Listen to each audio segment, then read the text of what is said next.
Hey guys, welcome back, welcome to M Y. आज के lecture में हम कवर करेंगे टॉप 20 फिजिक्स के क्वेश्चन जो आपके डिफेंस के एग्जाम के लिए इंपॉर्टेंट होने वाले हैं। तो आप सभी सेशन को जल्दी से लाइक कर दें और शेयर कर दें सभी स्टूडेंट तक, जितने भी डिफेंस की प्रिपरेशन कर रहे हैं स्टूडेंट, उन सबका इन क्लासेस से फायदा हो। और अगर अभी तक आपने हमारे इस चैनल को सब्सक्राइब नहीं किया तो जल्दी से सब्सक्राइब कर लें, क्योंकि जितने भी आने वाले वीडियोस हैं, जितनी भी आने वाली क्लासेस हैं, उनकी नोटिफिकेशन आपको टाइम से मिल जाए। ठीक है, चलिए शुरू करते हैं। फर्स्ट क्वेश्चन बहुत ही शानदार लेवल के आज के लेक्चर में क्वेश्चंस हैं, तो फर्स्ट क्वेश्चन से शुरुआत करेंगे।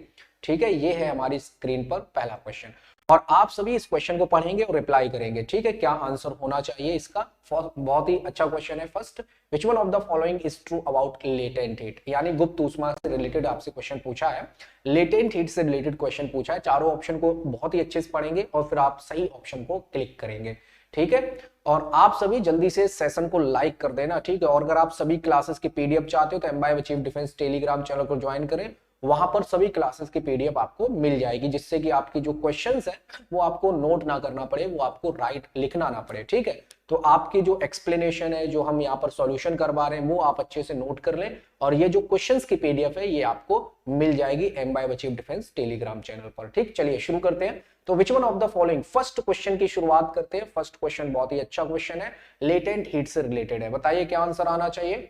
तो विच one of the following is true about latent heat. देखो, लेटेंट हीट में एक बात याद रखना, टेम्परेचर कांस्टेंट होता है। क्या टेम्परेचर कांस्टेंट होता है और जो स्टेट है वो चेंज हो जाती है। हमने इसको थ्योरी वाले लेक्चर में लेटेंट हीट के बारे में बहुत अच्छे से पढ़ाया था। इसको मैं थोड़ा सा एक्सप्लेन कर देता हूं, जरा ध्यान दीजिएगा सभी स्टूडेंट। हमने मान लो यहाँ पर एक आइस ले ली। हमने क्या ले ली, ये आइस का टुकड़ा है, ये बर्फ का टुकड़ा है। ठीक है ना, ये हमने आइस ली, बर्फ है, और बर्फ कितने डिग्री सेल्सियस पर है, 0 डिग्री सेल्सियस पर। तो 0 डिग्री सेल्सियस पर हमने ये आइस ले ली, बर्फ, जो कि सॉलिड स्टेट में है। किसमें है, सॉलिड फेज में है, यानी सॉलिड अवस्था में है। तो जब हम इसको गर्म करते हैं तो मान लो हमने ये 1 ग्राम ली है। कितनी ली है, 1 ग्राम आइस का टुकड़ा 0 डिग्री सेल्सियस पर हमने लिया है, जो कि सॉलिड स्टेट में है। जाहिर सी बात है, आइस सॉलिड स्टेट में होगी।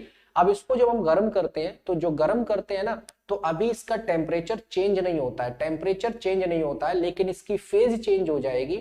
यानी ये सॉलिड से लिक्विड में कन्वर्ट हो जाएगा, यानी आइस से ये बन जाएगा वाटर। आइस से क्या बन जाएगा, वाटर बन जाएगा। सॉलिड से ये लिक्विड में कन्वर्ट हो जाएगा और अभी भी ये 1 ग्राम है। कितना है, 1 ग्राम है। टेम्परेचर भी कांस्टेंट रहने वाला है। तो इसका मतलब अब आपने हीट जो दी है वो कहां कहां गई हीट, है ना। आपने इस आइस को, 1 ग्राम आइस को आपने जो हीट दी थी, ये जो क्यू जूल की हीट दी थी 1 ग्राम आइस को, वो कहां गई। तो जो हीट आप देते हो वही लेटेंट हीट के फॉर्म में यहां पर व्यय होती है। यानी इसका मतलब यह है कि जो आइस थी, यहाँ पे जो बर्फ था, बर्फ के जो मॉलिक्यूल्स होंगे वो पास पास होंगे, आइस के जो मॉलिक्यूल्स है वो बहुत पास पास होंगे, अट्रैक्शन फोर्स बहुत ज्यादा स्ट्रॉन्ग होगा, है ना, एज कंपेयर टू लिक्विड यानी वाटर के मॉलिक्यूल्स। तो वाटर के मॉलिक्यूल्स के बीच में जो अट्रैक्शन फोर्स होगा वो कम होगा। अब यहाँ पर इस आइस के जो अट्रैक्शन फोर्स है, इसको तोड़ने के लिए या इस वीक करने के लिए, कमजोर करने के लिए हीट देनी पड़ती है। ठीक है, तो जो आइस है वो कन्वर्ट हो जाती है किसमें, वाटर में कन्वर्ट हो जाती है, लेकिन टेम्परेचर अभी मेंटेन है। तो जब कांस्टेंट टेम्परेचर रहे और जो हीट आपने प्रोवाइड करवाई है फेज को चेंज करने में, उसी हीट को हम क्या कह देते हैं, लेटेंट हीट कह देते हैं। ठीक है ना, तो इसको हम ऐसे रिप्रेजेंट करते हैं, जरा ध्यान से देखो। लेटेंट हीट जो होती है एल बराबर ये होती है जो आपने heat the divided by mass. ठीक है, जो heat the divided by mass, इसीलिए इसकी यूनिट हो जाती है जूल पर किलोग्राम। और अगर आपने मास को ग्राम में लिया तो जूल पर ग्राम इसकी क्या हो जाती है, यूनिट हो जाती है। तो मेरे भाई ये पॉइंट याद रखना है, टेम्परेचर कांस्टेंट है यहाँ पर। तो अब एक एक करके देखें। It causes a change in temperature as well as change in state और फेज, ये गलत स्टेटमेंट है। It causes a change in temperature, गलत स्टेटमेंट है। It causes a change in state और फेज बट नॉट टेम्परेचर, ये बिल्कुल correct statement है। सी ऑप्शन आपका राइट हो जाएगा। बहुत अच्छा क्वेश्चन है, क्लियर हो गया। तो और 1 ग्राम वाटर को कितनी हीट देनी पड़ती है, याद रखना 336 जूल। ठीक है, 336 जूल। तो इसी को हम बोलते हैं लेटेंट हीट। तो ये जो 336 जूल पर ग्राम है ना, ये किसके लिए है, 1 ग्राम आइस के लिए। 1 ग्राम आइस को अगर आपने 336 जूल दी तो ये 1 ग्राम वाटर में without temperature change, temperature change हुए बिना ये वाटर में कन्वर्ट हो जाएगा। ठीक है, तो मेरे ख्याल से पॉइंट अच्छे से समझ आ गया होगा, बहुत ही इंपॉर्टेंट है, इसीलिए मैंने इसको डिटेल में समझाया, क्योंकि ये बहुत इंपॉर्टेंट है। Latent heat, specific heat of capacity, specific heat capacity, latent heat, यहाँ से आपके एग्जाम में हर बार एनडीए में क्वेश्चन पूछे जाते हैं, इसीलिए ये इंपॉर्टेंट है। बहुत ही अच्छे से हमने इसको समझाया। ठीक है, चलिए नेक्स्ट आप हिंदी में देख लें। गुप्त ऊष्मा के बारे में निम्नलिखित में से कौन सा जो विकल्प है वो सत्य है? तो यहाँ पे यह है अवस्था या अवस्था में परिवर्तन का कारण बनता है, लेकिन ताप सेम रहता है। ठीक है, चलिए नेक्स्ट है आपकी स्क्रीन पर, when light from some source enter the earth atmosphere it get scattered, which one of the following is a reason behind scattering? Simple सा लॉजिक है, बढ़िया सा क्वेश्चन है। आपने देखा होगा जब सूरज से रोशनी आती है, सूरज से जो लाइट आती है, जैसे वो हमारे एटमॉस्फेयर में एंटर करती है तो हमारे एटमॉस्फेयर में लाइट स्कैटर करती है, स्कैटर होती है। तो वो स्कैटर किन की वजह से होती है?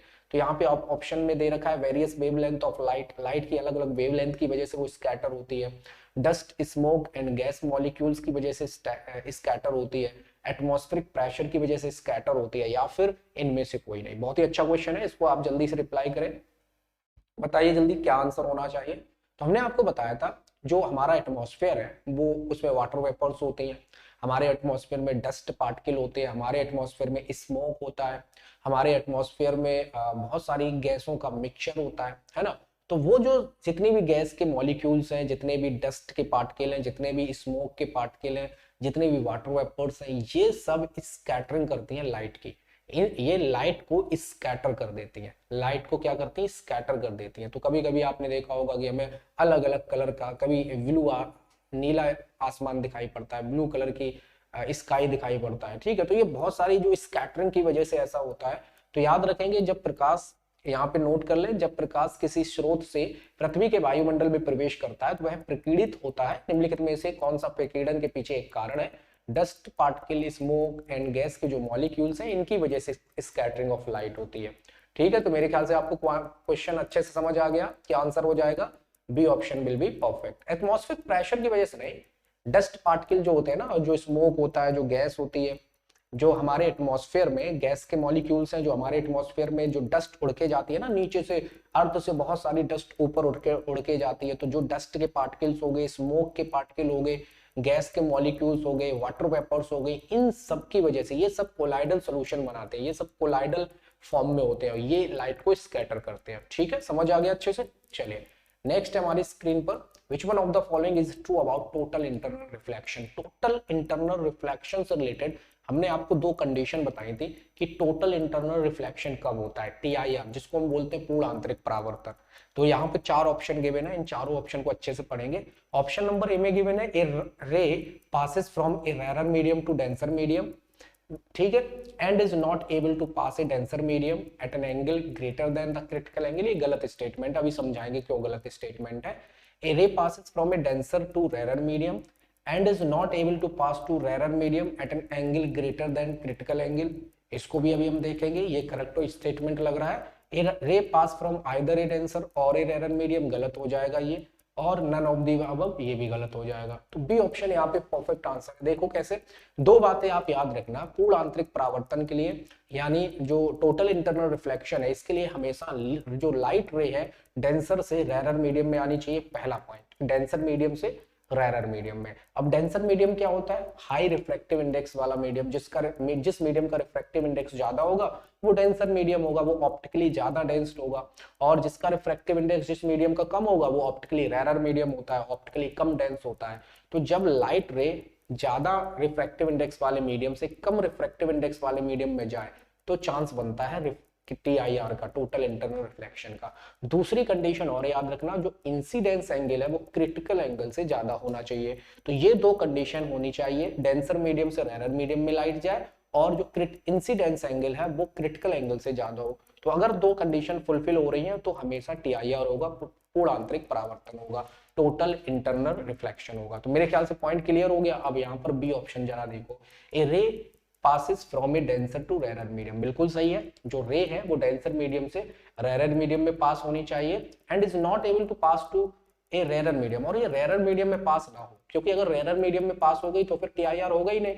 डेंसर मीडियम से रेयर मीडियम की तरफ जाए लेकिन इंसिडेंस एंगल इतना ज्यादा हो क्रिटिकल एंगल से कि वो जो जो लाइट रे है वो रेरर मीडियम में ना जाके वापस उसी डेंसर मीडियम में आ जाए, तो उसी को तो हम कहते हैं पूर्ण आंतरिक परावर्तन, टोटल इंटरनल रिफ्लेक्शन। तो यहाँ पे जो बी ऑप्शन है एकदम परफेक्ट आंसर है। एक बार चेक करो भाई, क्लियर है। इसको हम एक बार समझा देते हैं। इसको आप ऐसे समझिए, मान लीजिए हमारे पास ये एक मीडियम है, इस मीडियम को हमने मान लिया कि वाटर है। क्या है? वाटर। ठीक है, ये वाटर है और ये बाहर क्या है? एयर है। बाहर है गाइस एयर, तो जाहिर सी बात है ये रेरर मीडियम हो गया और ये डेंसर मीडियम हो गया। तो यहाँ पर जो लाइट है वो देखिए ध्यान से, जो लाइट है वो इस तरीके से जाती है, लाइट रे डेंसर मीडियम से रेरर मीडियम की तरफ जा रही है। तो ये क्रिटिकल एंगल इतना, इंसिडेंस एंगल इतना ज्यादा रखते हैं जिससे कि ये जो लाइट रे है वो उसी मीडियम में वापस आ जाए, उसी मीडियम में क्या आ जाए? वापस आ जाए। याद रखिएगा। तो ये आपका कहलाता है TIR। मतलब ये जो इंसिडेंस रे है, ये इंसिडेंस एंगल है, ठीक है, और ये क्या है? रिफ्रैक्टेड रे है, रिफ्रैक्टेड रे। ठीक है, तो ये रेरर मीडियम की तरफ जा रही, तो डेंसर से रेरर में जानी चाहिए, लेकिन रेरर में अंदर ना जाए, वो रेरर से बाउंड्री से लौट कर वापस आ जाए डेंसर मीडियम में। ठीक है ना, तो इसे कहा जाता है TIR, टोटल इंटरनल रिफ्लेक्शन। अब ये लाइट रे वापस इसलिए आती है, दो कंडीशन फुलफिल करती है।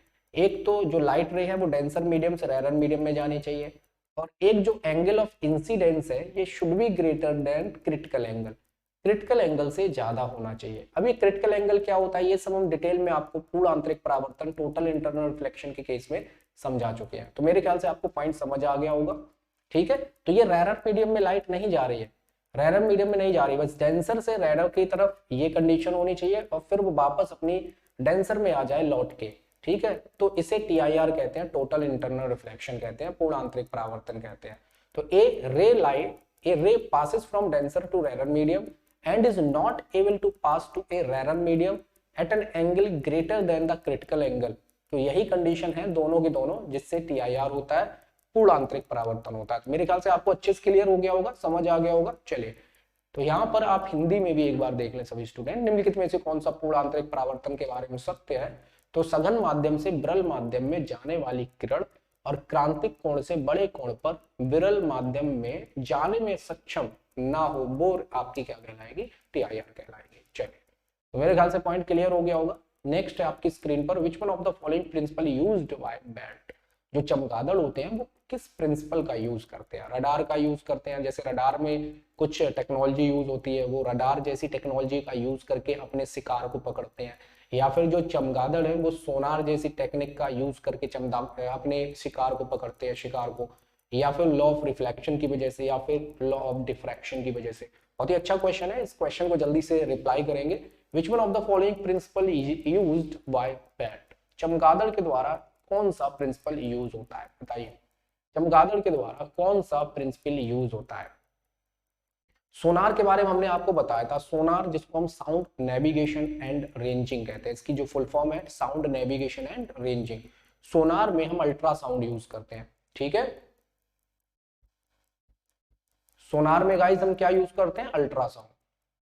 सोनार में अल्ट्रासाउंड यूज किया जाता है, सोनार में अल्ट्रासाउंड यूज किया जाता है। अब अल्ट्रासाउंड क्या होती है? वो साउंड जिनकी फ्रीक्वेंसी ग्रेटर देन 20 किलोहर्ट्ज होती है। ठीक है, वो साउंड जिनकी फ्रीक्वेंसी, जिनकी आवृत्ति 20 किलोहर्ट्ज से ज्यादा होती है, या फिर हम इसको ये लिख सकते हैं वो फ्रीक्वेंसी, वो साउंड जिनकी फ्रीक्वेंसी 20,000 हर्ट्ज से ज्यादा होती है, तो वो अल्ट्रासाउंड कहलाती है। और इन्हीं अल्ट्रासाउंड का यूज हम करते हैं सोनार में। ठीक है, सोनार एक डिवाइस है। सोनार क्या है? एक डिवाइस है। ये जो शिप होते हैं, जहाज, पानी वाले जहाज हैं, उनमें सोनार लगाई जाती है, जिससे कि पानी के अंदर कोई भी चीज है, मान लो पुराने जहाज डूब गए हैं, या फिर उसके अंदर पानी के अंदर, समुद्र के अंदर आइसबर्ग है, या फिर समुद्र के अंदर कोई भी चीज है जिसको हम पता लगा सकते हैं कि वो कितनी दूरी पर है, उसकी स्पीड पता लगा सकते हैं। ठीक है, वो या फिर समुद्र तल की गहराई कितनी है उसका पता लगा सकते हैं। तो ये सोनार डिवाइस शिप में लगाई जाती है। इसमें एमीटर भी होता है, इसमें ट्रांसमीटर भी होता है। ठीक है, इसमें रिसेप्शन एक जिसे बोलते हैं ना डिटेक्टर भी होता है। एक होता है इसमें एमीटर और एक होता है डिटेक्टर। एमीटर क्या करता है? अल्ट्रासाउंड को एमिट करता है, छोड़ता है, और फिर उसको डिटेक्ट करता है डिटेक्टर। तो अल्ट्रासाउंड की स्पीड पता होती है और वो कितने टाइम में किसी मटेरियल से टकराकर वापस आ गया, तो उसका टाइम भी हम कैलकुलेट कर लेंगे।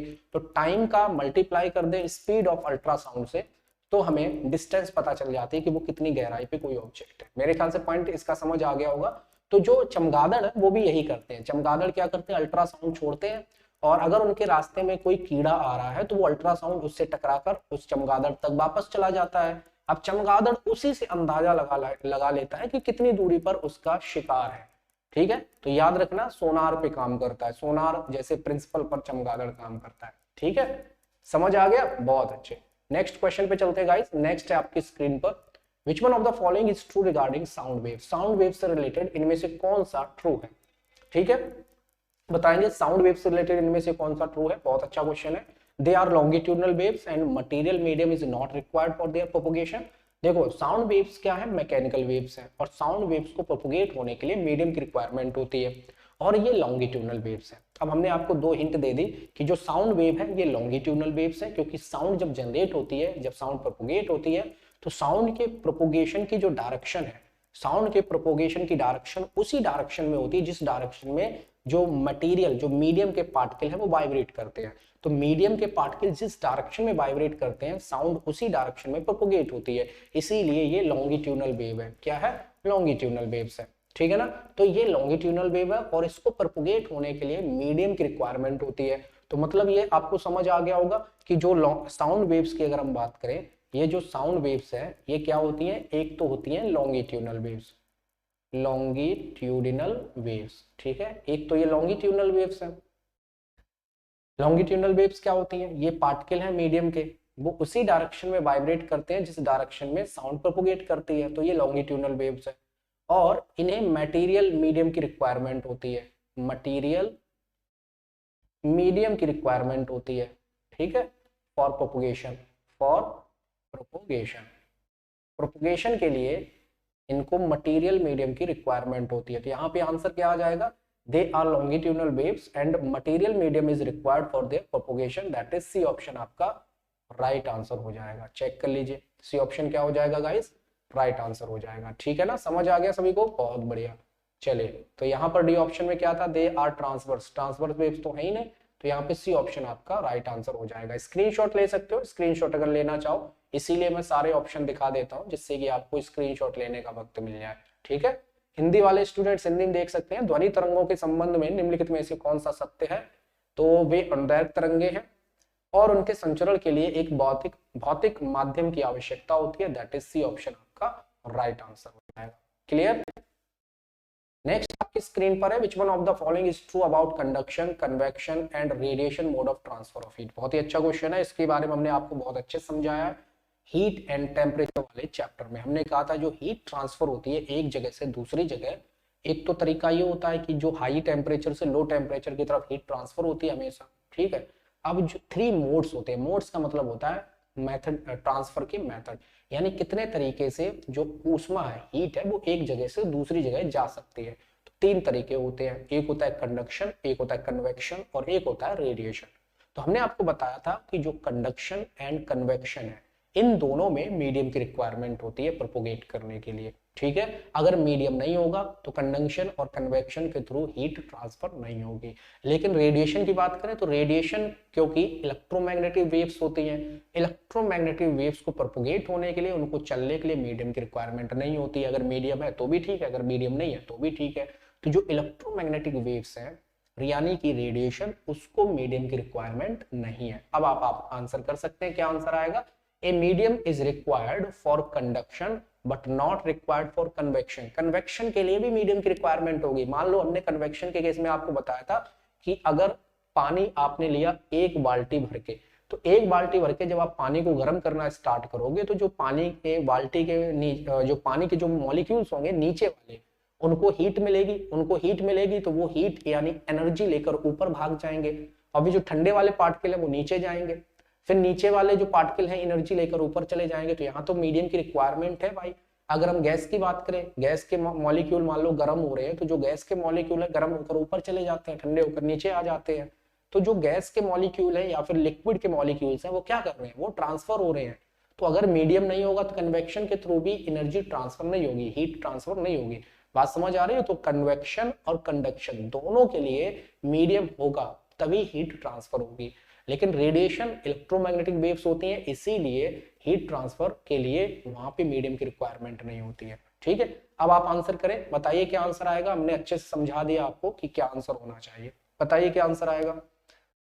कंडक्शन का क्या मतलब है, जैसे हमारे पास ये रॉड है, हमारे पास ये गाइस रॉड है। अब ये जो रॉड है ना, ये छोटे छोटे मॉलिक्यूल से मिलकर बनी होगी इस तरीके से, है ना। ये मान लो कॉपर की रॉड है, कॉपर की रॉड इस छोटे छोटे मॉलिक्यूल से मिलकर बनी होगी। जैसे ही हम इसके एक एंड को गर्म करेंगे, तो मान लो क्यू जूल हीट से हमने इसको गर्म करना स्टार्ट किया, तो यहाँ का टेम्परेचर ज्यादा हो जाएगा, यहाँ का टेम्परेचर कम हो जाएगा। तो अब हीट ट्रांसफर होना स्टार्ट हो जाएगी कहाँ से, T1 से T2, यानी हाई टेम्परेचर से लो टेम्परेचर की तरफ। अब ये जो हीट ट्रांसफर होती है वो होती है इनके वाइब्रेशन की वजह से। ये जो मॉलिक्यूल्स हैं, ये जैसे इनको एनर्जी मिली तो ये वाइब्रेट करना स्टार्ट कर देते हैं, लेकिन रहते अपनी जगह पे हैं, रहते अपनी जगह पे हैं, लेकिन वाइब्रेट करना स्टार्ट कर देते हैं। वो अपने बगल वाले पार्टिकल को एनर्जी दे देते हैं, फिर वो अपने बगल वाले पार्टिकल को एनर्जी दे देते हैं। इस तरीके से इस प्रोसेस को हम कंडक्शन कहते हैं। इसको क्या कहते हैं गाइस, कंडक्शन कहते हैं। और कन्वेक्शन में क्या होता है, मान लो आपने ये पानी भर रखा है, ठीक है, ये जो पानी भर रखा है, आपने यहाँ से हीट देना स्टार्ट किया, आपने इसको गर्म करना स्टार्ट किया, क्यू जूल हीट देना स्टार्ट किया, तो जो नीचे वाले पार्टिकल है इनको एनर्जी मिलेगी। इनको जैसी एनर्जी मिलेगी ऊपर भाग जाएंगे। ये किधर भाग जाएंगे, ऊपर भाग जाएंगे, क्योंकि जब जैसे ये गर्म होते हैं वो हल्के हो जाते हैं, तो ऊपर भाग जाते हैं। और ये ठंडे वाले पार्टिकल नीचे की तरफ आएंगे, ठंडे वाले पार्टिकल जैसे नीचे आएंगे फिर इनको एनर्जी मिलेगी, ये ऊपर भाग जाएंगे। तो यहाँ पे क्या हो रहा है, यहाँ पे जो मीडियम के पार्टिकल है वो मूव कर रहे हैं, मीडियम के पार्टिकल मूव कर रहे हैं, तो इसकी वजह से जो हीट ट्रांसफर हो रही है इसको कन्वेक्शन कहते हैं। ठीक है, तो इन दोनों के लिए हमें मीडियम की रिक्वायरमेंट है, इन दोनों के लिए मीडियम की रिक्वायरमेंट है। बस रेडिएशन की बात करें तो रेडिएशन आपने देखा होगा, कहीं पे कोयला जल रहा हो, जहां पे कोयला जल रहा होगा उसके आसपास आपको गर्म लगेगा, उसके आसपास आपको यहाँ पर बैठ के जब आप देखोगे तो आपको गर्म लगेगा। तो ये रेडिएशन की वजह से होता है, और रेडिएशन के लिए हमें मीडियम की रिक्वायरमेंट नहीं होती है। ठीक है, सूरज से इसीलिए रोशनी हमारे अर्थ तक पहुंचती है, क्योंकि सूरज से अर्थ के बीच में, सूरज और अर्थ के बीच में ऐसी बहुत सारी जगह है जहां पे कोई बिल्कुल भी एटमॉस्फेयर नहीं है, किसी भी टाइप का कोई मीडियम नहीं है, लेकिन फिर भी सूरज से रोशनी अर्थ तक पहुंचती है by the process of radiation. Clear है ना। तो यहां पर अब आंसर करेंगे, क्या आंसर आएगा, a medium is required for conduction, convection and radiation. गलत, ए और बी तो बिल्कुल ही गलत हो गए। A medium is required for conduction and convection but not required for radiation, बिल्कुल सही स्टेटमेंट है, टी आपका राइट आंसर हो जाएगा। चेक कर लीजिए, टी आंसर गाइस क्या हो जाएगा, आपका करेक्ट ऑप्शन हो जाएगा। ठीक है, कंडक्शन कन्वेक्शन के लिए मीडियम की रिक्वायरमेंट है, लेकिन रेडिएशन के लिए मीडियम की रिक्वायरमेंट नहीं है। ठीक है ना, और डी ऑप्शन भी गलत हो जाएगा, क्योंकि नॉट रिक्वायर्ड कंडक्शन के लिए इन्होंने बोला है। ठीक है, अब यहाँ पे देखो, medium is not required for conduction, convection and radiation, गलत हो गया। तो यहाँ पे हिंदी में भी देख लो एक बार, निम्नलिखित में से कौन सा ऊष्मा स्थानांतरण के चालन, संवहन और विकिरण के मोड के बारे में सही है। तो याद रखना, चालन और संवहन के लिए एक माध्यम की आवश्यकता होती है, लेकिन विकिरण के लिए इसकी आवश्यकता नहीं होती है। दैट इज सी ऑप्शन आपका राइट हो जाएगा। क्लियर हो गया सभी को। चलिए नेक्स्ट है आपकी स्क्रीन पर, the ideal fluid which is a hypothetical fluid should contain. देखो, जो आइडियल फ्लूइड किसको माना जाता है, जैसे हम फ्लूइड मैकेनिक्स जब पढ़ते हैं, जब हम पास्कल का नियम पढ़ते हैं, तो जो पास्कल के नियम में हम फ्लूइड लेते हैं, फ्लूइड कंसीडर करते हैं, वो आइडियल फ्लूइड कंसीडर करते हैं। तो आइडियल फ्लूइड को हम क्या मान के चलते हैं, आइडियल फ्लूइड में कौन कौन सी कंडीशन होनी चाहिए जिससे कि वो आइडियल फ्लूइड कहलाएगा, जबकि आइडियल फ्लूइड एक्चुअल में आइडियल होता नहीं है ना। ये सब हाइपोथेटिकल है, मान के चलते हैं कि कोई आइडियल फ्लूइड है, यानी उसकी कुछ कंडीशंस है, अगर वो कंडीशन फुलफिल हो रही है तो हम उसको काफी हद तक मान लेते हैं कि ये आइडियल फ्लूइड है। ठीक है ना, तो उसमें एक तो प्रॉपर्टी होनी चाहिए, विस्कोसिटी की प्रॉपर्टी बिल्कुल ना हो उसके अंदर, यानी ऐसा फ्लूइड जिसमें चिपचिपापन ना हो, ऐसा फ्लूइड जिसमें बिल्कुल भी जिसे बोलते हैं ना विस्कोसिटी प्रॉपर्टी नहीं होनी चाहिए। अब विस्कोसिटी प्रॉपर्टी क्या है, कि जो फ्लूइड जब फ्लो करता है तो उसका ऊपर वाला जो फ्लूइड है, फ्लूइड को हम कैसे दिखाते हैं, लेयर बाय लेयर, ध्यान से समझो, फ्लूइड को हम गाइस ऐसे लेयर बाय लेयर दिखाते हैं, ये होता है फ्लूइड। फ्लूइड का मतलब चाहे हम लिक्विड ले लें चाहे हम गैस ले लें, तो ये फ्लूइड इस तरीके से लेयर बाय लेयर होती है। तो जब ऊपर वाली लेयर आगे फ्लो करती है ना फ्लूइड, तो ऊपर वाली लेयर आगे बढ़ती है, तो नीचे वाली लेयर क्या करती है, उसको अपोज करती है, नीचे वाली लेयर अपोज करती है। किस फोर्स के द्वारा, इसे बोलते हैं विस्कस फोर्स के द्वारा। किसके द्वारा, इसे विस्कस फोर्स के द्वारा ये अपोज करती है। इसी प्रोसेस को, इसी प्रॉपर्टी को विस्कोसिटी कहते हैं। तो ये प्रॉपर्टी नहीं होनी चाहिए, ये प्रॉपर्टी नहीं होनी चाहिए, यानी विस्कोसिटी जीरो होनी चाहिए, जीरो विस्कोसिटी। ठीक है, एक तो ये प्रॉपर्टी नहीं होनी चाहिए। दूसरी बात इनकम्प्रेसिबल होना चाहिए। क्या होना चाहिए? इनकम्प्रेसिबल। इनकम्प्रेसिबल का मतलब है कि ये जो लिक्विड है इसमें बिल्कुल भी कंप्रेसिबिलिटी नहीं होनी चाहिए, मतलब इसको दबाया ना जा सके, ठीक है ना। लिक्विड को बिल्कुल भी दबाया ना जा सके, लिक्विड में बिल्कुल भी कंप्रेसिबिलिटी ना हो, ठीक है। तो ये दो प्रॉपर्टी अगर कोई लिक्विड फॉलो कर रहा है या फिर कोई फ्लूइड फॉलो कर रहा है कि उसको हम कंप्रेस नहीं कर पा रहे हैं, और दूसरी उसमें कोई विस्कोसिटी प्रॉपर्टी नहीं है, तो उसको हम आइडियल फ्लूइड मान के चलते हैं, ठीक है ना। समझ आ गया? तो यहाँ पे आपका इस क्वेश्चन का भी आंसर सी हो जाएगा। Zero viscosity and zero compressibility वाले लिक्विड को हम फ्लूइड, आइडियल फ्लूइड बोल देंगे। सभी को ये बात अच्छे से समझ आ गई, ठीक है ना। चलिए नेक्स्ट है आपकी स्क्रीन पर, which among the following define cohesive force. Cohesive force का क्या मतलब है बताइए? कोहेसिव फोर्स, जिसको हम हिंदी में ससंजक बल कहते हैं। कोहेसिव फोर्स क्या है, कोई बता सकते हैं? Cohesive force, the force of attraction acting between the molecules of the same material. Same material के मॉलिक्यूल्स के बीच में जो अट्रैक्शन फोर्स लगता है उसको हम कोहेसिव फोर्स कहते हैं। The force of attraction acting between the molecule of different material. अलग अलग मटेरियल के मॉलिक्यूल्स में जो अट्रैक्शन फोर्स लगता है उसको हम कोहेसिव फोर्स कहते हैं। The force of attraction between acting between the atom of the same material, यानी सेम मटेरियल के एटम के बीच में लगने वाले अट्रैक्शन फोर्स को हम कोहेसिव फोर्स कहते हैं, या फिर इनमें से कोई नहीं। बताइए क्या आंसर आएगा? बहुत अच्छा क्वेश्चन है। कोहेसिव फोर्स, यहां पर बात हो रही है कोहेसिव फोर्स की, तो याद रखिएगा कोहेसिव फोर्स जिसको हम बोलते हैं ससंजक बल, the force of attraction between the molecules of the same material. भाई सेम मटेरियल के मॉलिक्यूल्स की बात हो रही है, सेम मटेरियल के मॉलिक्यूल्स में लगने वाला। मान लो हमारे पास यहाँ पर वाटर है, ठीक है, ध्यान से समझिए। हमारे पास ये वाटर है और वाटर के मॉलिक्यूल सेम होते हैं, H2O H2O H2O, ऐसे वाटर है, ठीक है। ये H2O H2O ये सब क्या है? वाटर के मॉलिक्यूल्स हैं। तो ये वाटर हो गया, हमने ये किसी कंटेनर में इस तरीके से वाटर भरा है, ठीक है। तो वाटर को फिल कर रखा है किसी कंटेनर में। अब कंटेनर ये सब मॉलिक्यूल्स हैं, ऐसे लाखों करोड़ों अरबों खरबों मॉलिक्यूल्स होते हैं, ठीक है ना। तो ऐसे वाटर के मॉलिक्यूल्स हैं, तो मॉलिक्यूल्स में जो अट्रैक्शन फोर्स लगता है ना, मॉलिक्यूल्स में सेम मटेरियल के मॉलिक्यूल्स में जो अट्रैक्शन फोर्स लगता है उसको कोहेसिव फोर्स कहते हैं, उसको ससंजक बल कहते हैं। अब एटम की बात अगर करें तो एटम हो गया इसके, जैसे वाटर के मॉलिक्यूल्स में 3 एटम है। कौन कौन से? 2 हाइड्रोजन के एटम है और 1 ऑक्सीजन का एटम है। हाइड्रोजन और ऑक्सीजन के बीच में जो अट्रैक्शन फोर्स है उसकी हम यहाँ थोड़ी बात कर रहे हैं, वो तो एक फिर अलग चीज हो गई, वो केमिकल एनर्जी हो गई, ठीक है ना, जैसे हम बॉन्ड एनर्जी बोलेंगे, वो अलग चीज है। तो याद रखिएगा कि जो मटेरियल है उसके मॉलिक्यूल्स में सेम मटेरियल के सेम मॉलिक्यूल्स के बीच में लगने वाला अट्रैक्शन फोर्स कोहेसिव फोर्स कहलाता है।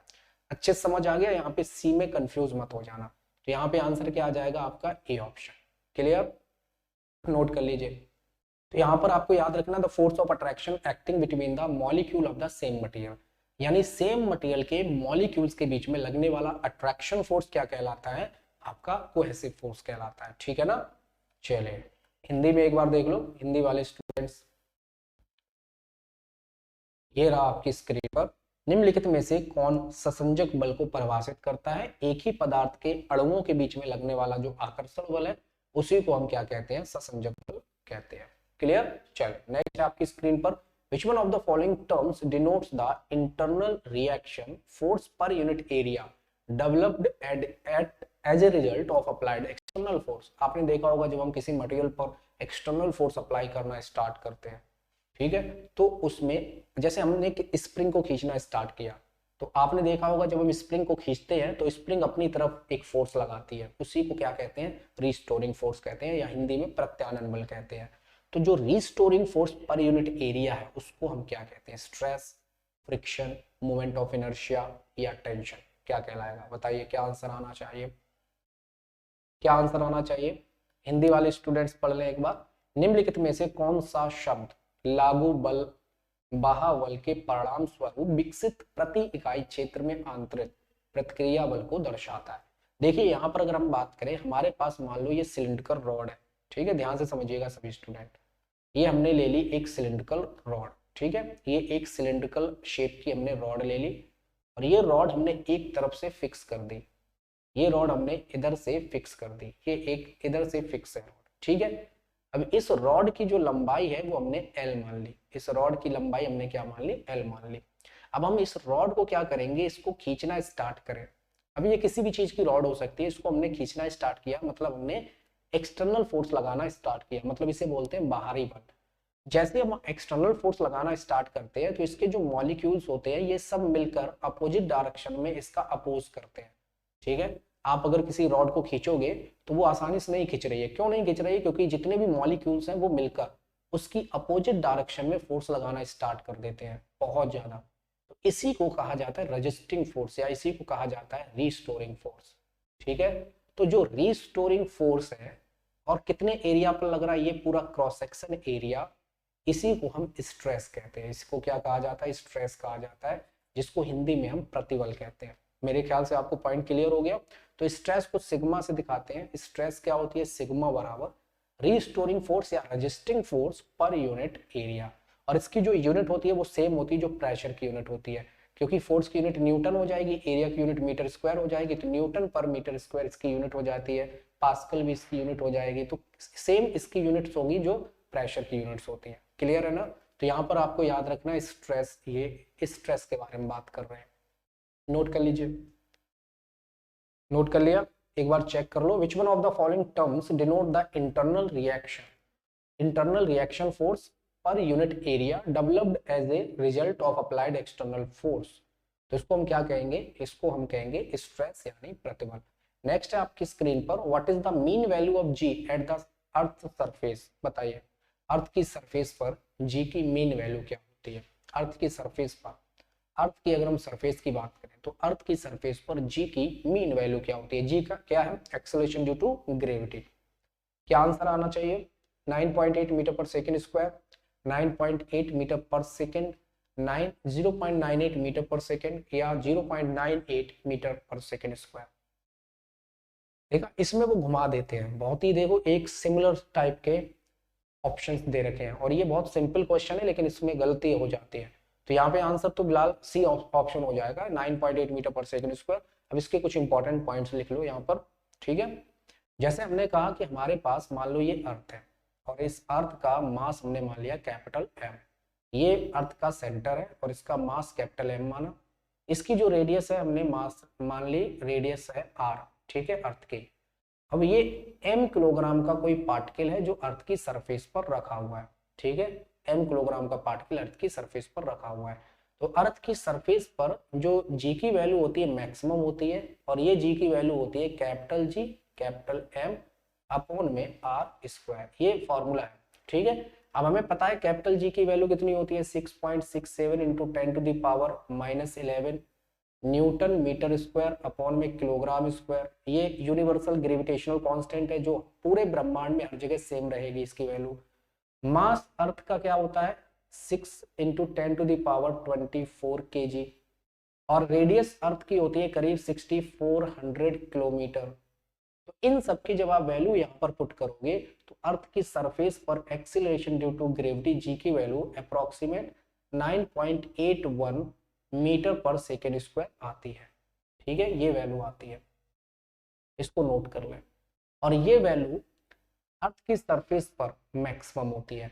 और जब हमें किसी मटेरियल का m किलोग्राम के मास का अगर हम वेट कैलकुलेट करना है अर्थ की सरफेस पर, तो मास का मल्टीप्लाई कर दो किसके साथ? एक्सीलरेशन ड्यू टू ग्रेविटी के साथ, तो हमें वेट पता चल जाएगा, जिसको हम भार कहते हैं। ये कुछ इंपॉर्टेंट पॉइंट्स हैं, इसको आप जल्दी से नोट कर लेंगे। ठीक है, तो अर्थ की सरफेस पर जो जी की वैल्यू होती है वो होती है 9.8 मीटर पर सेकेंड स्क्वायर। बाकी अर्थ की सरफेस से जब आप h हाइट ऊंचाई पर जाओगे या फिर h हाइट गहराई पे जाओगे तो जी की वैल्यू डिक्रीज करेगी, इसीलिए हम कह सकते हैं कि वेट भी डिक्रीज करेगा। क्लियर हो गया? चलिए नेक्स्ट है आपकी स्क्रीन पर, the value of acceleration due to gravity is. यहाँ पर फिर से दे रखा है एक्सीलरेशन ड्यू टू ग्रेविटी की जो वैल्यू है वो मैक्सिमम मिनिमम होगी at the equator and maximum होगी एट द पोल्स। मैक्सिमम होगी at the equator and minimum होगी एट द पोल, इक्वल होगी पोल एंड इक्वेटर पर। तो क्या आंसर आएगा? बहुत ही अच्छा क्वेश्चन है, बहुत अच्छा क्वेश्चन। बताइए इनमें से कोई नहीं, क्या आंसर आना चाहिए? एक बार अच्छे से ट्राई करो, फिर हम इसको प्रॉपर एक्सप्लेन करते हैं। ठीक है, प्रॉपर एक्सप्लेन करेंगे। ये हमने अर्थ ले ली। ठीक है, पहले एक बार ट्राई करिए, आपके पास 10 सेकेंड है जिससे आपको खुद से अंदाजा लगाना है कि क्या आंसर सही होगा। ठीक है, सबसे पहले हमने क्या बताया, अर्थ की सरफेस पर जी की वैल्यू मैक्सिमम होती है 9.81 मीटर पर सेकेंड स्क्वायर। ठीक है, और अर्थ से आप एच हाइट ऊंचाई पर जाओगे तो जी की वैल्यू डिक्रीज करती है, और जैसे ही आप अर्थ की गहराई में जाओगे तो भी जी की वैल्यू डिक्रीज करती है, और जी की वैल्यू पे डिपेंड करती है किसी m किलोग्राम के मटेरियल का वेट। तो जैसे जैसे जी की वैल्यू चेंज होगी बिल्कुल एज इट इज उसका वेट भी चेंज होगा। ठीक है, अब यहाँ पर देखिए हम इसको ऐसे समझाते हैं, मान लीजिए ये हमारी अर्थ है, इसमें कुछ इंपॉर्टेंट पॉइंट हम लिखवाएंगे, जरा ध्यान दीजिए। ये हमारी अर्थ है, इस अर्थ की सेंटर है सी। ठीक है, इसका मास हमने कैपिटल एम माना और इसकी रेडियस हमने कैपिटल आर मानी। अभी हमने जस्ट आपको समझाया कि हमारे पास m किलोग्राम का कोई पार्टिकल है, ये जो m किलोग्राम का पार्टिकल है यहाँ पर रखा है अर्थ की सरफेस पर, और यहाँ पे अर्थ की सरफेस पर जी की वैल्यू हमने अभी बताई आपको कितनी होती है, 9.8 मीटर पर सेकेंड स्क्वायर। ठीक है, अब होता क्या है, ये है इक्वेटर, ये क्या है गाइस, इक्वेटर है, इसे हम बोलते हैं इक्वेटर, और ये है पोल।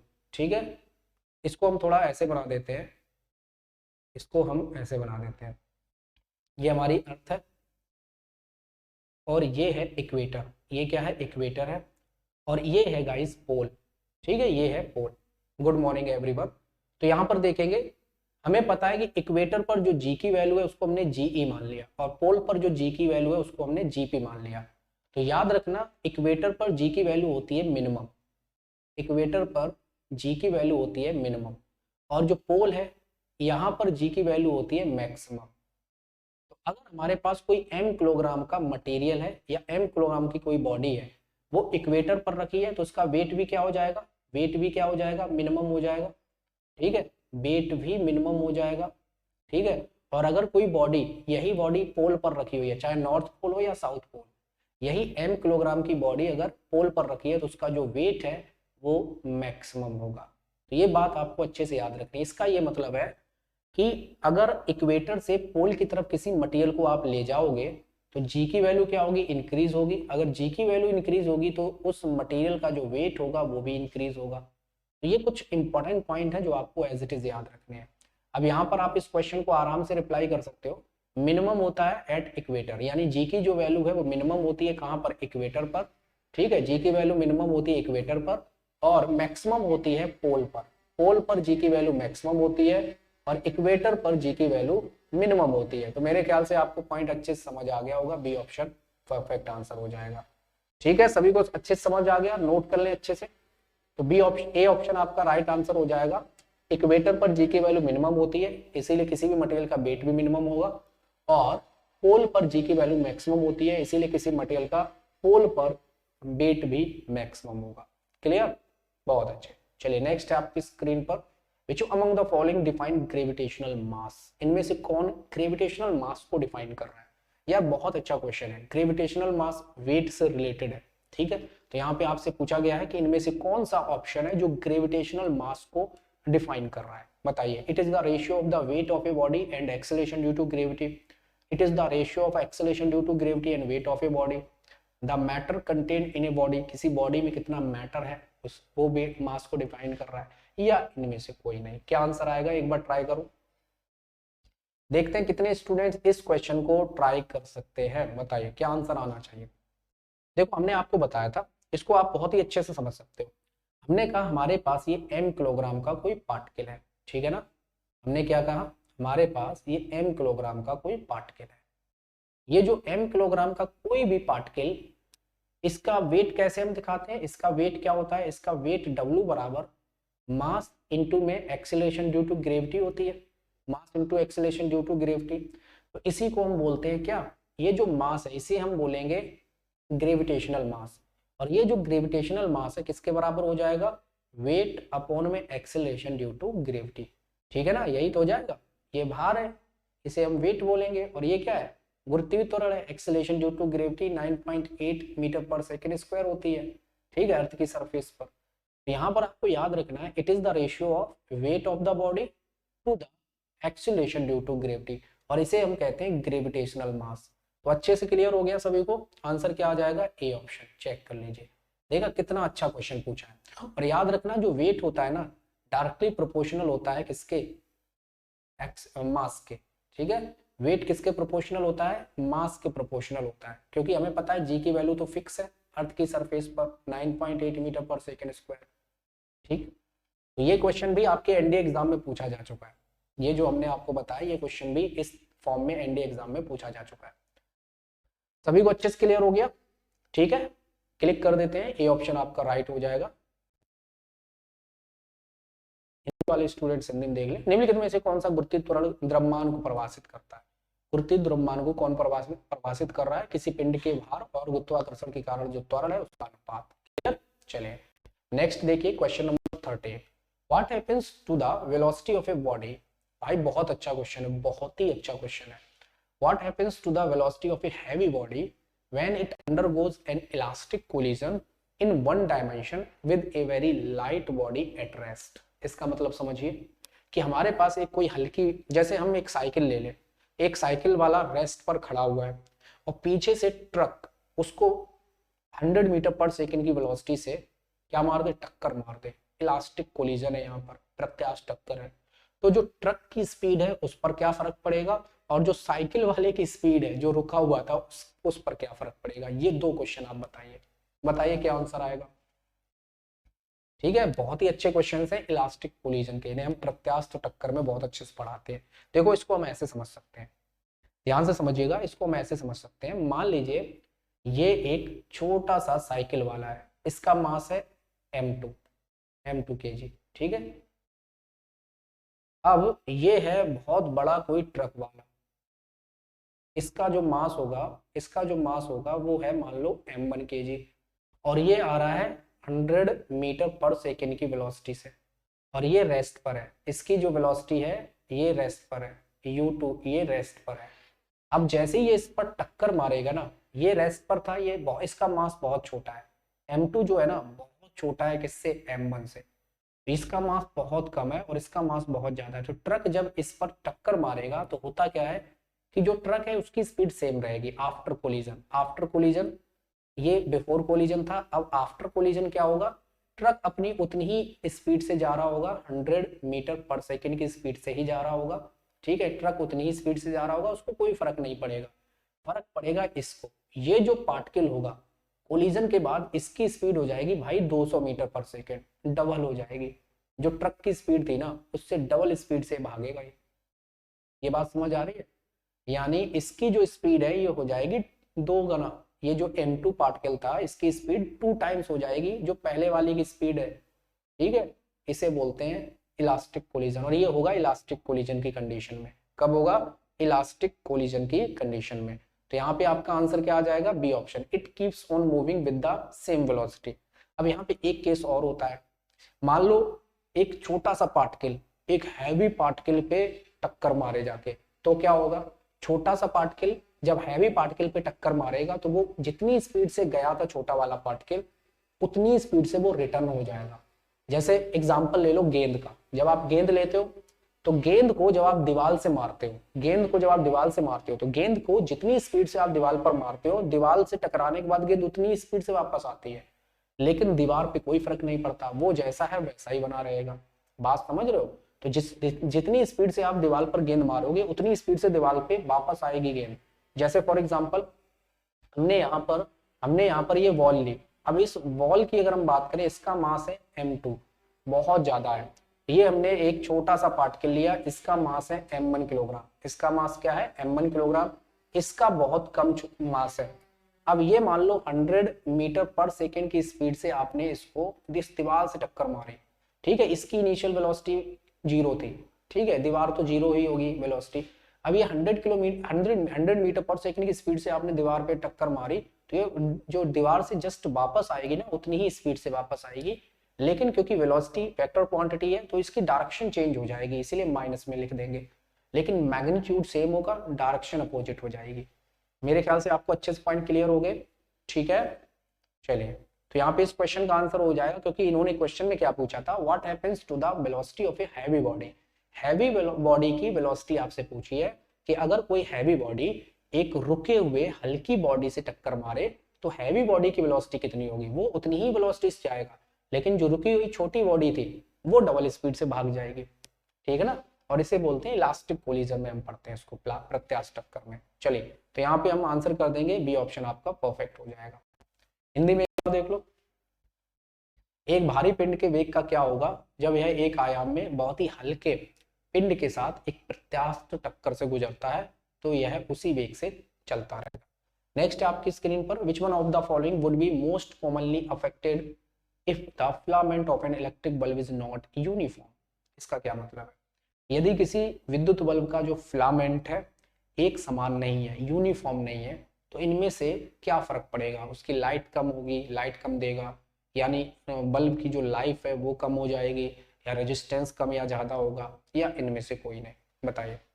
देखो जो इलेक्ट्रिकल बल्ब होता है वो उसकी जो लाइफ है वो डिपेंड करती है उसके फिलामेंट पे। जो हम टंगस्टन फिलामेंट यूज करते हैं ना, जिसका मेल्टिंग पॉइंट 3422 डिग्री सेल्सियस होता है, तो जो टंगस्टन है, टंगस्टन धातु है जिसे हम डब्ल्यू से रिप्रेजेंट करते हैं, इसका 3422 डिग्री सेल्सियस टेम्परेचर होता है, मेल्टिंग पॉइंट होता है, मतलब इतने टेम्परेचर पर ये पिघलेगा। अब ये यूनिफॉर्म होना चाहिए। कैसा होना चाहिए, यूनिफॉर्म, या फिर ये कह लो इसकी वजह से ही इलेक्ट्रिकल बल्ब जिंदा रहता है। जब तक ये जो फिलामेंट है ये सही है तब तक इलेक्ट्रिकल बल्ब सही है, जैसे ही फिलामेंट खराब वैसे ही इलेक्ट्रिकल बल्ब खराब। तो जो इलेक्ट्रिकल बल्ब की लाइफ है वो डिपेंड करती है किस पे, टंगस्टन पे, ठीक है ना, टंगस्टन मेटल पे डिपेंड करती है। तो इसीलिए यहाँ पर आंसर क्या आ जाएगा, life of bulb, life of bulb आपका आंसर आना चाहिए। क्लियर है, नोट कर लेंगे, लाइफ ऑफ बल्ब क्या हो जाएगा, राइट आंसर हो जाएगा। मेरे ख्याल से आपको पॉइंट क्लियर हो गया होगा। ठीक है, इसको आप हिंदी में लिखना चाहें देख सकते हैं, स्क्रीनशॉट लेना चाहें स्क्रीनशॉट ले सकते हैं। नेक्स्ट है आपकी स्क्रीन पर, एक pendulum is taken to the moon and its time period will be. एक लोलक को चंद्रमा पर ले जाया जाता है तो उसकी समय अवधि बढ़ जाती है, ठीक है। बताइए तो उसकी समय अवधि पे क्या फर्क पड़ेगा। वैसे यहाँ पे हिंदी में इसको आंसर कर ही दिया इन्होंने, है ना, हिंदी में आंसर कर दिया है।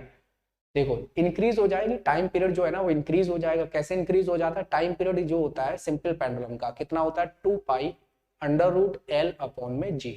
ठीक है, अगर हमारे पास मान लो ये एक सिंपल पेंडुलम है और इस पेंडुलम की जो लेंथ है वो हमने एल मान ली, ये बॉब है एम किलोग्राम का। अब ये क्या कर रहा है, ये इस तरीके से ऑसिलेशन कर रहा है, तो ये कितना एक टाइम में एक कितने टाइम में एक कंप्लीट चक्कर पूरा कर लेगा, उसको हम टाइम पीरियड कहेंगे। तो टाइम पीरियड को हम दिखाते हैं 2 pi under root L upon g से। एल क्या है, पेंडुलम की लेंथ है। इसका मतलब जो आवर्त काल है, टाइम पीरियड है, वो डिपेंड कर रहा है पेंडुलम की लेंथ पर, और ये जो आवर्त काल है यानी टाइम पीरियड डिपेंड कर रहा है 1 अपॉन रूट जी पर, यानी एक्सेलरेशन ड्यू टू ग्रेविटी पर। अब हमें पता है जब हम चंद्रमा पर ले जाएंगे, है ना, पेंडुलम को, तो वहां पर जी की जो वैल्यू होती है मून पर, चंद्रमा पर जी की वैल्यू क्या होती है, अर्थ पर जो जी की वैल्यू है उसमें डिवाइड बाई 6 हो जाएगी। मतलब जो जी की वैल्यू है वो डिक्रीज हो रही है, और जी की वैल्यू अगर डिक्रीज होगी तो यहाँ पे टाइम पीरियड क्या हो जाएगा, इंक्रीज हो जाएगा। टाइम पीरियड इंक्रीज होने का मतलब है कि जो पेंडुलम है सुस्त पड़ जाएगा, यानी वो चक्कर पहले जल्दी जल्दी लगा रहा था अब धीरे धीरे चक्कर लगाएगा, क्योंकि टाइम पीरियड ज्यादा हो गया। टाइम पीरियड ज्यादा होने का मतलब है कि एक चक्कर को पूरा करने में अब ज्यादा समय लेगा, एक चक्कर को पूरा करने में अब ज्यादा समय लेगा, यही तो है टाइम पीरियड ज्यादा होने का मतलब। तो इसका मतलब जो सिंपल पेंडुलम है वो सुस्त पड़ जाएगा, स्लो हो जाएगा, ठीक है ना। तो यहाँ पर आपका आंसर क्या आ जाएगा, इंक्रीज। क्लियर हो गया, बहुत अच्छे।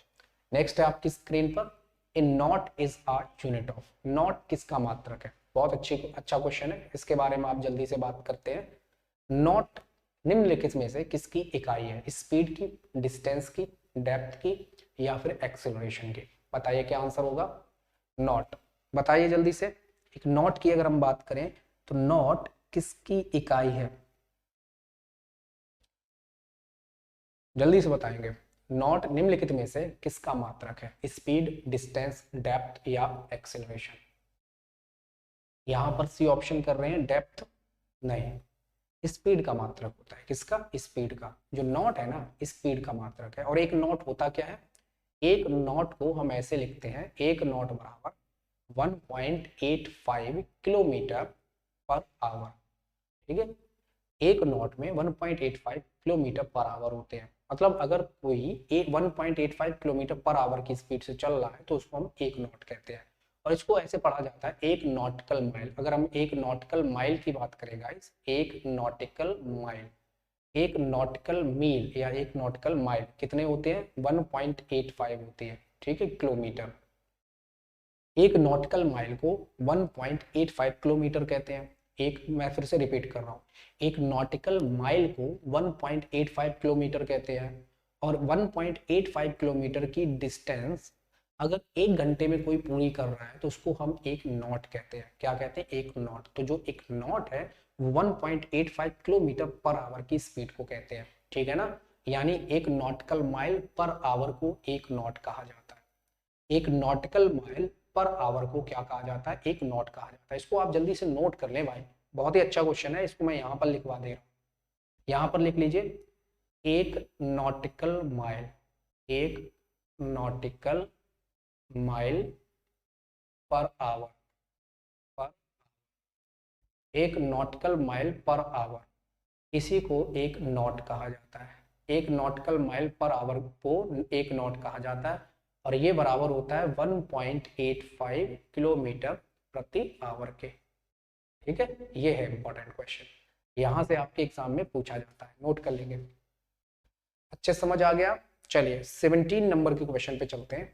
Question number next, what is the use of venturimeter? Venturimeter का यूज क्या है? एक बैरोमीटर होता है, एक मैनोमीटर होता है, एक होता है वेंचुरीमीटर। जो हम फ्लूइड मैकेनिक्स जब हम पढ़ाते हैं, जहां पर हम बर्नौलीज की थ्योरम पढ़ते हैं, प्रेशर के बारे में हम टॉपिक कॉन्सेप्ट देखते हैं, तो वहां पर एक 3 टाइप के हम डिवाइसेस पढ़ते हैं। एक होता है बैरोमीटर जो प्रेशर को मेजर करता है, एक होता है मैनोमीटर वो भी एयर प्रेशर को मेजर करता है, और एक होता है वेंचुरीमीटर। वेंचुरीमीटर में यहाँ पे आपको बताना है, जो मैनोमीटर है वो क्या करता है? गैस के प्रेशर को मेजर करता है। ठीक है ना? अब यहाँ पे वेंचुरीमीटर की बात करें तो ये फ्लो ऑफ लिक्विड को मेजर करता है, rate of flow of liquid, rate of flow of fluid. आप ये बोल सकते हो ये it measures the rate of flow of fluid, चाहे वो गैस हो चाहे वो लिक्विड हो। क्लियर है ना? तो यहाँ पे आंसर आ जाएगा आपका, to measure the rate of flow of fluid we use venturimeter. तो यहाँ पर डी ऑप्शन आपका परफेक्ट आंसर हो जाएगा, नोट कर लीजिए। ठीक है, वेंचुरीमीटर का यूज क्या करते हैं? Rate of flow of fluid, fluid के रेट ऑफ फ्लो को मेजर करने के लिए। ठीक, फ्लूइड के रेट ऑफ फ्लो को मेजर करने के लिए हम यूज करते हैं वेंचुरीमीटर का। ठीक है, अच्छे से क्लियर हो गया? नेक्स्ट है आपकी स्क्रीन पर, which among the following is used to listen and record under water sounds? आपने देखा होगा जब गोताखोर अंदर जाते हैं तो अंदर अंदर की जो चीजें हैं उनकी जो साउंड आती रहती है ना, अलग अलग चट्टानों की या फिर जो भी है समुद्र के अंदर जो भी चीजें हैं उनकी वजह से जो साउंड आती रहती है, उसको सुनने के लिए क्या यूज किया जाता है? बताइए, which among the following is used to listen and record under water sound? यानी लिसन सुनना भी है और उसको रिकॉर्ड भी करना है, तो हम क्या यूज करते हैं? अल्टीमीटर यूज करते हैं, सोनार यूज करते हैं, हाइड्रोफोन यूज करते हैं, या रडार यूज करते हैं? बताइए क्या आंसर आना चाहिए? बिल्कुल सही, हाइड्रोफोन यूज किया जाता है। क्या यूज किया जाता है? हाइड्रोफोन एक डिवाइस है। इस हाइड्रोफोन की हेल्प से, हाइड्रोफोन की हेल्प से जो अंडरग्राउंड वाला, जो अंडरग्राउंड आवाज है, पानी के अंदर अंडर वाटर जो आवाज है उसको रिकॉर्ड किया जाता है और उसको सुना जाता है। किसकी हेल्प से? हाइड्रोफोन की हेल्प से। ये सिंपल क्वेश्चन है, इसको आप याद रखेंगे डायरेक्ट। ठीक है, इसको आप हिंदी में देख लें। निम्नलिखित में से किसका उपयोग पानी के अंदर की आवाजों को सुनने और रिकॉर्ड करने के लिए किया जाता है? तो याद रखना, हाइड्रोफोन का यूज किया जाता है। ठीक है ना? क्लियर हो गया? अब यहां पर एक क्वेश्चन है, any moving object on earth finally comes to rest due to which among the following? पृथ्वी पर कोई भी वस्तु गतिशील अवस्था में अगर है वो अपने आप रुक जाती है तो किसकी वजह से रुकती है? ग्रेविटी की वजह से, फ्रिक्शन की वजह से, इनर्शिया की वजह से, या मोशन की वजह से? अच्छा क्वेश्चन है, इसको आप जल्दी से रिप्लाई करें। आपने देखा होगा अर्थ पर, पृथ्वी की सतह पर कोई भी चीज चल रही है, कोई भी चीज गतिशील है, कोई भी मोशन में है अगर कोई ऑब्जेक्ट, तो मोशन में चलते चलते चलते चलते अपने आप वो रुक जाती है। तो किसकी हेल्प से रुकती है? ग्रेविटी की हेल्प से, फ्रिक्शन की हेल्प से, इनर्शिया की हेल्प से, या मोशन की हेल्प से?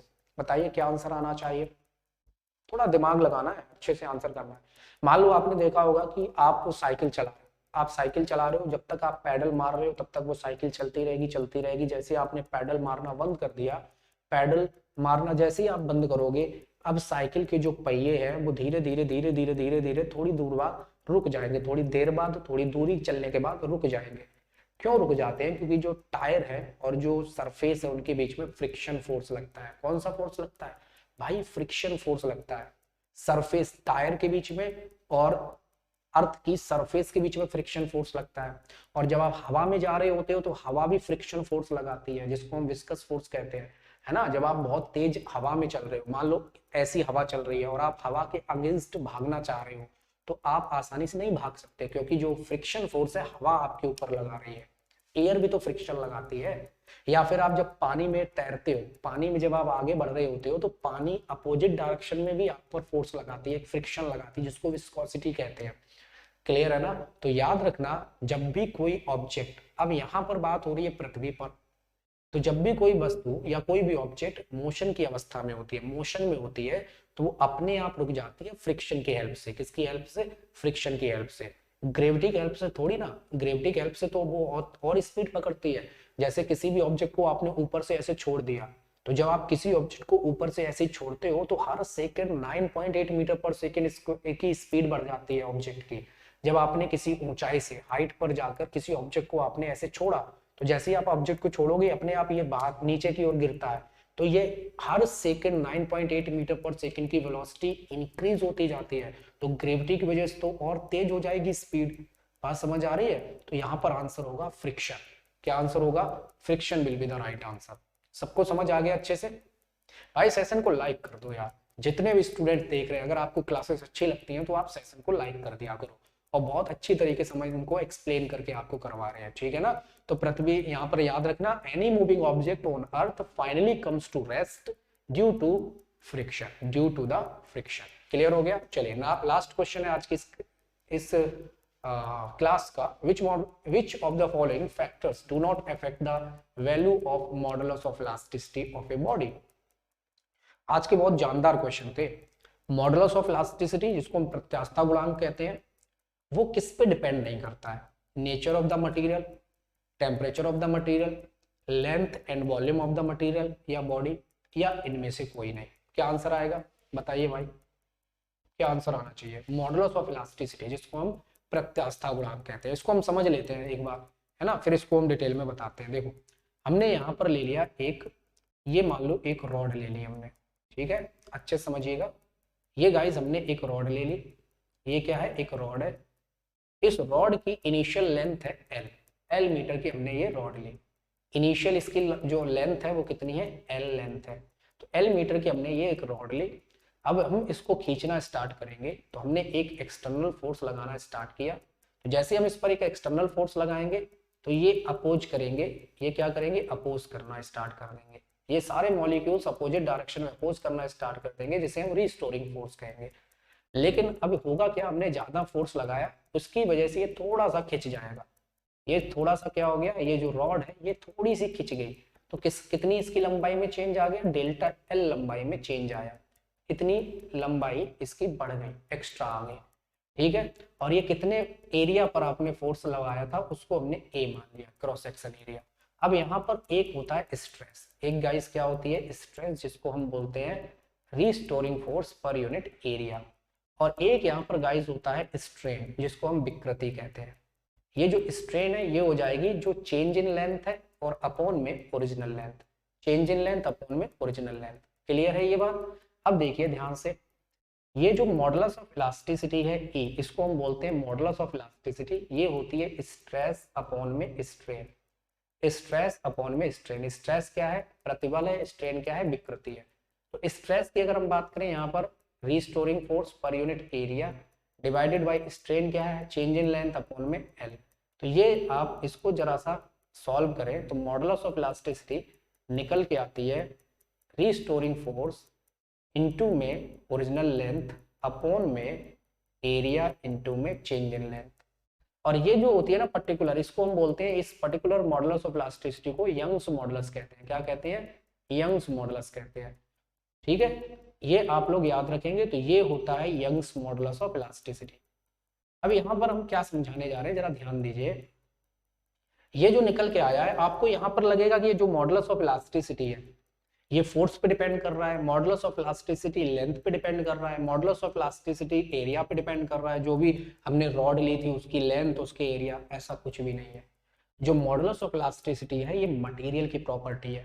हर एक मटेरियल का अपना अपना मॉडुलस ऑफ इलास्टिसिटी होता है।